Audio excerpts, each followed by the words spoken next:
Hello, bachcho. Let's read the given question. The question says in an interference arrangement similar to Young's double slit experiment, the slits S1 and S2 are illuminated with coherent microwave sources, each of frequency 10 to 6 Hz. The sources are synchronized to have zero phase difference.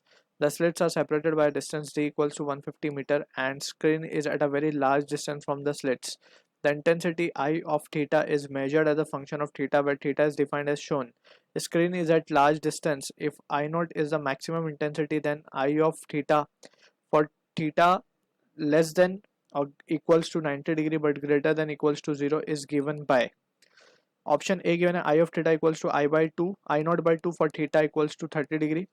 B option given I of theta is equals to I naught by 4 for theta equals to 90 degree. Option C given I of theta is equals to I naught for theta equals to 0 degree. Option D given I of theta is constant for all values of theta. So इस question में we need to understand about the concept, key concept of Young's double slit experiment. So let's try to visualize the situation. Let's suppose we have a setup shown over here and इसमें we have slit S1 and slit S2. The separation between the two is small d and यहाँ पे हम मान लेते हैं कि हमारी screen है. So let's say the wave from slit 1 reaches the screen and from slit 2 also interferes at point P on the screen और ये हमारा पॉइंट O है that is centre point. So यहाँ पे अगर हम केयरफुली एनालाइज करें since this are the very we can say almost near to parallel rays, we can say this angle is अगर हम मान ले कि theta angle is been made so यहाँ से हम पाथ डिफरेंस निकाल सकते हैं बिटवीन द टू वेव.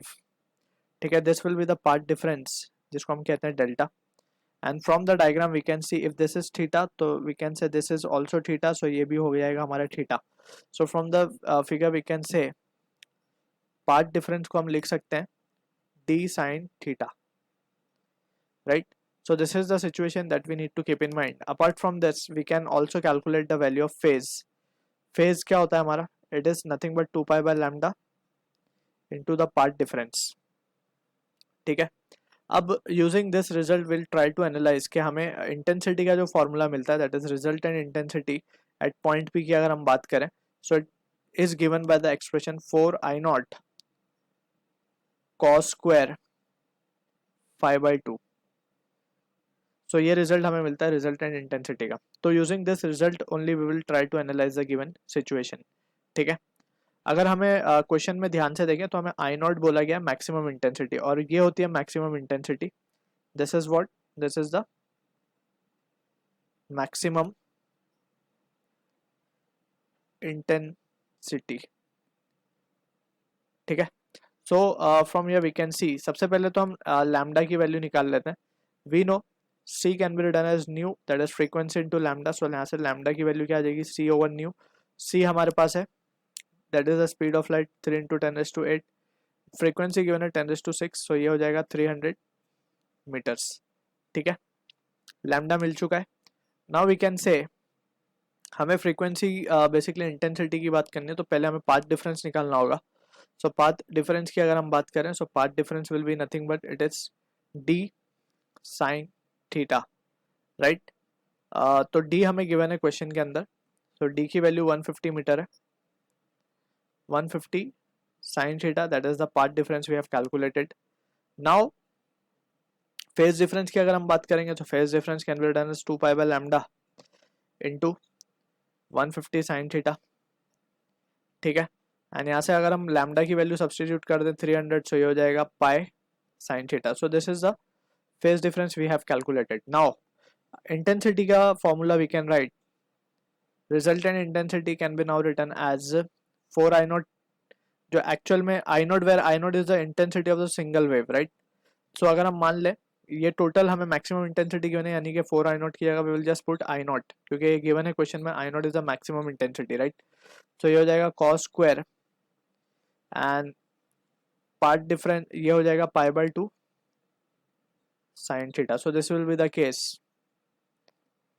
ठीक है, Now we can see कि using this result we will try to analyze the situation that has been given to us. ठीक है, तो सबसे पहले हमें बोला गया थीटा 30 डिग्री पे हमें निकालना है.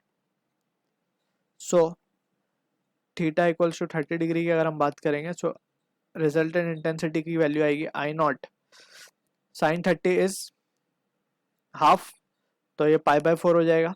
पाई by 4 is 45, so cos 45 is 1/√2. 1/√2 का स्क्वायर करेंगे तो 1/2, सो ये आ जाएगा आई नॉट बाई 2. सो ये हमें सही लग रहा है ऑप्शन. This is matching.